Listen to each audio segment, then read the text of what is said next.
Hello whiskey lovers and welcome to another one of Mark's Whiskey Ramblings, and today I will not be trying one but two single malts. In fact, single estate single malts. A single estate means that the grain is grown on the farm, the whiskey is produced at the farm, it is bottled at the farm after maturation at the farm, etc. etc. So at the estate.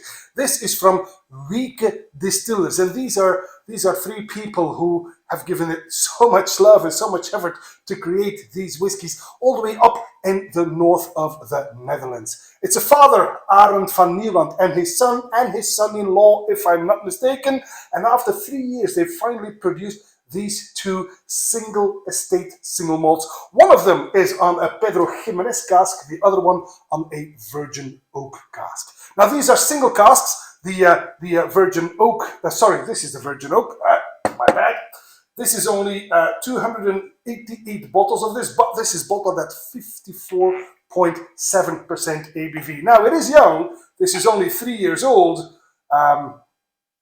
was recently bottled last summer if I'm not mistaken, and it is called Numero Dertien. Numero Dertien, which would simply translate into number 13, and you'd think, hey, that's not a very good number, is it? That's an unlucky number.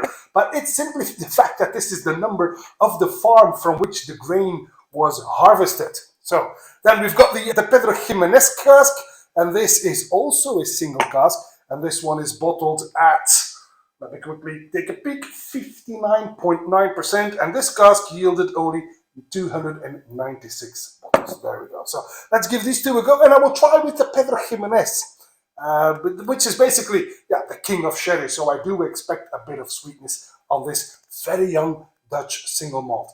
The Numero Dertien from Wieke Distillers Pedro Jimenez cask on the nose. Well, it's clearly very young. I get a lot of wood, in fact, some woody notes, but already the PX cask has already imparted some flavors here. What I do get is toffee and butterscotch. I know they are not the same, toffee and butterscotch. Bit of caramel in there, and already a hint of dark fruit. But it still has a long way to go, let's be honest. This is only 3 years old, it's understandable. But I also understand why Arend already bottled this, because I actually quite like it on the palate.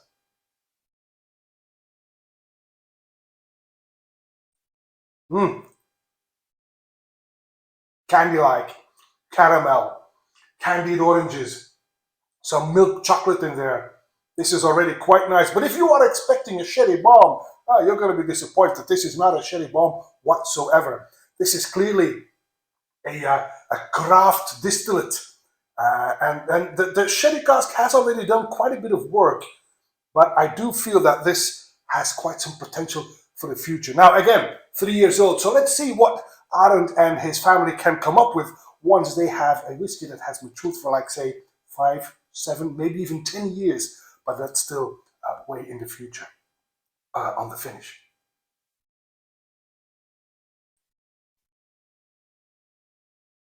A lot of sweetness again, slightly drying, and I get some nuttiness in there. I get some nougat in the finish. This is actually quite lovely, and you cannot compare it to any Scotch, to be honest. It isn't Scotch, right? This is a craft Dutch distillate, a craft Dutch single estate whiskey, and to be honest, I like it. The Virgin Oak then. Like I said, this is bottled at a slightly lower ABV, 54.7%, and so this matured on an oak on a cask that previously had not held anything else. Basically, that means you will get quite a bit of spiciness in there. I am quite a bit surprised by the darkness of the whiskey. This is actually coppery, very coppery indeed, and the color is imparted by the Virgin Oak on the nose. Oh, this is good. This is good. I get candy notes again. I get some marshmallows. I get some toffee as well. Clear caramel. You know, Quality Street has these caramel, these discs, these flying saucers of pure caramel. That's what I'm getting on the nose here. Oh, very candy-like and very accessible. Nice on the palate.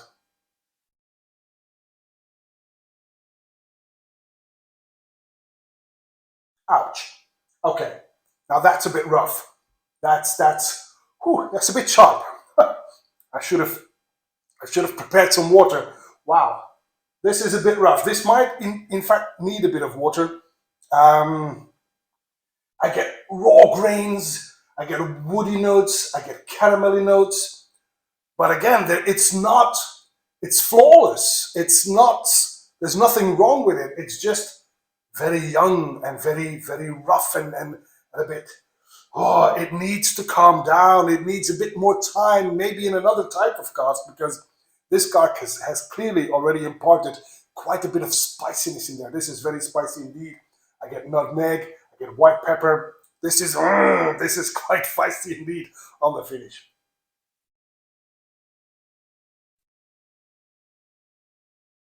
Finish is slightly long. It remains spicy, slightly drying towards the end. But the woody notes and the candy-like notes, they do balance each other out, in fact. Wow, nice. And again, you cannot compare this to any type of scotch that you are familiar with. This is something completely different. This is a Dutch craft whiskey.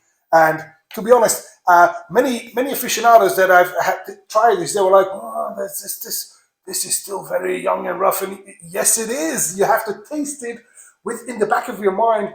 What's in your glass? Obviously, don't expect this to be a 12-year-old Ochentoschen, which is magical. It's not there yet. But please do try to see this in the light of, this is a young craft distillate from a farm up in the north.